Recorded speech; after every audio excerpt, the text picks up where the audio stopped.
عورت کہانی کے اس سیگمنٹ میں آپ کو خوش آمدید۔ میں نے دکاندار کو پیسے دیے اور جلدی سے شاپنگ بیگ اٹھا کے سمن کے پیچھے بھاگی۔ ہوا کے گھوڑے پہ سوار رہتی ہے یہ لڑکی۔ اس کے ساتھ شاپنگ پہ آنا خودکشی کے برابر ہے۔ جب تک پوری مارکیٹ نہ پھر لے تب تک اسے چین نہیں آتا۔ مارکیٹ کی پہلی شاپ میں گھستی ہے اور آخری شاپ سے نکل کے گھر کا راستہ پکڑتی ہے۔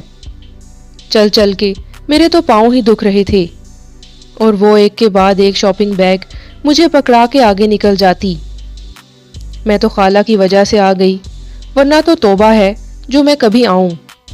میں اندر ہی اندر غصے سے تلملاتی اسے کوستی جا رہی تھی اور وہ مجھ سے 10 قدم آگے چل رہی تھی۔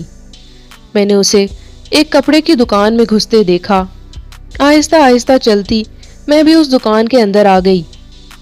بھیا، سفید رنگ میں کوئی سوٹ دکھائیں جس پر کڑھائی ہو سکے۔ سمن دکاندار سے مخاطب تھی اور میں جا کے اس کے پاس بیٹھ گئی۔ دکاندار نے وہاں کام کرنے والے ایک لڑکے کو آواز دی۔ تھوڑی دیر میں وہ مختلف اقسام کے سفید کپڑے کے کچھ تھان ہمارے سامنے رکھنے لگا۔ وہ کپڑے کی کوالٹی چیک کرنے لگی اور مجھ سے مشورہ کیا کہ کون سا لینا چاہیے۔ تھان اوپر نیچے کرتے اس کی نظر ایک سفید کٹے ہوئے پیس پر پڑی۔ اس نے جلدی سے وہ پیس ہاتھ میں لیا اور میری طرف اشارہ کر کے بولی، یہ دیکھو کیسا ہے؟ شاید پورا سوٹ ہی کٹا ہوا ہے۔ اس سے پہلے کہ میں اسے اپنی رائے دے پاتی، دکاندار نے جلدی سے وہ کپڑا اس کے ہاتھ سے لیا۔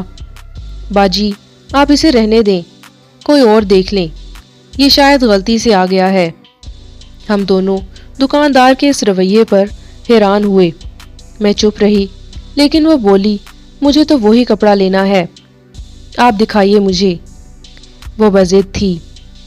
باجی، وہ کفن کے لیے ہے، غلطی سے آ گیا ہے، آپ اسے رہنے دیں۔ دکاندار کے اس جواب کو سن کے ہم دونوں کے چہرے کے رنگ اڑ گئے۔ اگلے ہی لمحے وہ بیگ اٹھا کے دکان کے باہر تھی۔ میں نے آواز دی، ارے رکو، مجھے تو آنے دو۔ دکاندار بھی آوازیں دینے لگا، باجی بات تو سنیں۔ میں نے آج سے پہلے اسے اتنا پریشان کبھی نہیں دیکھا تھا۔ وہ بہت تیزی سے چل رہی تھی۔ میں بھاگتی ہوئی اس سے جا ملی۔ راستے میں اسے تسلی دیتی رہی کہ اتنی چھوٹی سی بات پہ تم اتنا پریشان ہو گئی ہو۔ اس نے میری کسی بات کا جواب نہ دیا۔ گھر جاتے ہی وہ اپنے کمرے میں چلی گئی۔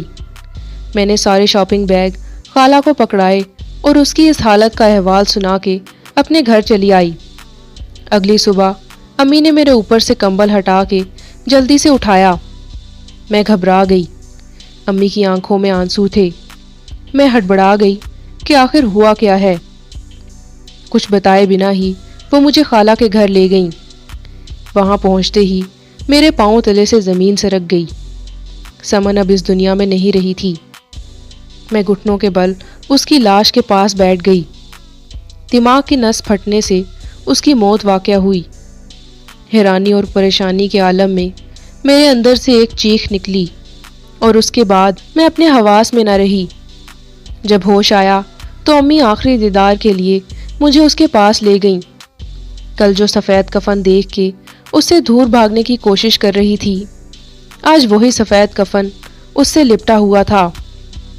انسان اس دنیا میں اتنا مصروف ہوتا ہے کہ اسے پتہ ہی نہیں چلتا کہ اس کے کفن کا کپڑا بکنے کے لیے بازار میں آ گیا ہے۔ اگر آپ کو ہماری یہ ویڈیو پسند آئے تو ہماری ویڈیو کو لائک اور مزید ایسی ویڈیوز کے لیے ہمارے چینل کو سبسکرائب کریں۔